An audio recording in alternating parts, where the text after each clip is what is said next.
it is Vicky. It is August 25th today, but I'm reading August 7th from The Language of Letting Go journal by Melody Beattie, and it's about saying no, which is a complete sentence I hear.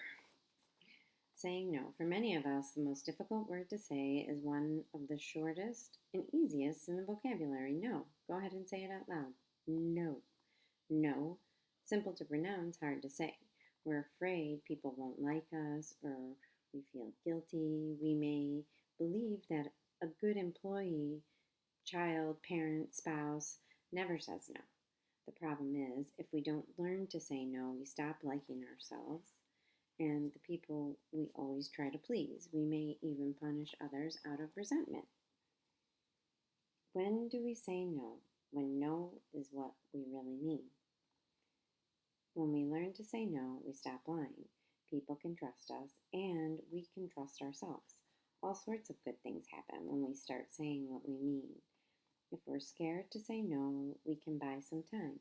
We can take a break, rehearse the word, and go back and say no. We don't have to offer long explanations for our decisions. When we can say no, we can say yes to the good. Our no's and our yeses begin to be taken seriously. We gain control of ourselves and we learn a secret. No isn't really that hard to say. And this has been something I've had to work really hard at because I hate hurting other people's feelings. And I always used to think that saying no and not doing what other people wanted me to do was a big no. um, but in actuality, you when you are extending yourself too thin, whether it's emotionally, physically, with your time, you're never in a place where you're giving from total fulfillment, from when you're giving from, well, truth, if you really don't want to be doing something. And one of the gifts of getting getting some of this stuff into my head and learning how to do it was just that, just saying no and not making up some dramatic excuse as to why. And man, I used to come up with some doozies. And to the point where when you are sick and you call in sick and you make up a story that's not even true, so you're not even lying and you're saying, I'm sick, but really then you make up all these things and it just makes it so much worse. And if you just say what you mean and mean what you say, things are so much easier and less complex.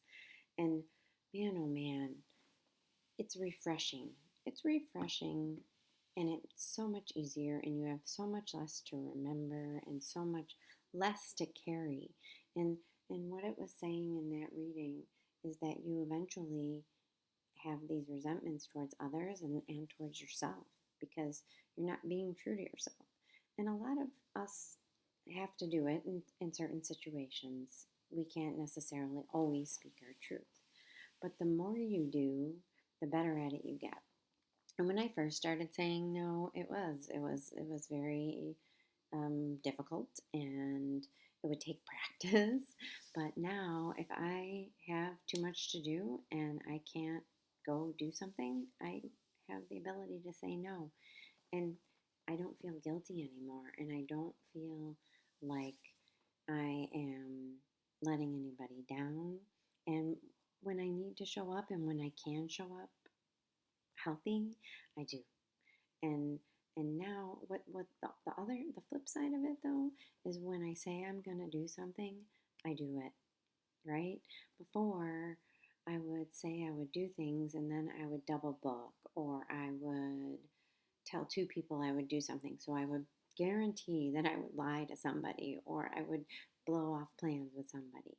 Now, do we all double book? Of course. Of course, it still happens, but it's not an out and out lie. Knowing that you're doing it, and because you can't say no to either one. Or a lot of times now, I try to merge my plans, but the ability and the practice it took, and the much easier, freer, funner, healthier life that I lead because I can say no, which took some time to get good at, and sometimes I still, It's all of this stuff is learning, and all this stuff gets easier, and but sometimes when you're not in a good space, you're hungry, you're angry, you're lonely, you're tired, whatever, you go back to old behaviors, and you do things like that again. So today and tomorrow, I'm gonna do what I say what I mean what I say and all that jazz. And I went a little cuckoo, but I hope you have a wonderful week. Great start to the week, and more to come this week. Be good to yourself, and namaste.